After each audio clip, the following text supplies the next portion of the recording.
Hi, welcome back to the short tutorial. In this video, I will teach you how to call someone on the Snapchat in 2023. So if you want to make a call with someone on the Snapchat, watch this video till the end. And if this video really helps you out, do subscribe to my channel. So let's start the video. First of all, you have to open your Snapchat mobile application and log into your account. Once you will do it, after that go to the chats and you have to select the one friend you want to make a call.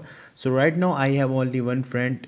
Simply I open the chat with this friend, and on the right top you will see call icon and video icon. So if you want to make audio call, you have to click on this phone, and if you want to make a video call on the Snapchat with this friend, you have to click on the camera.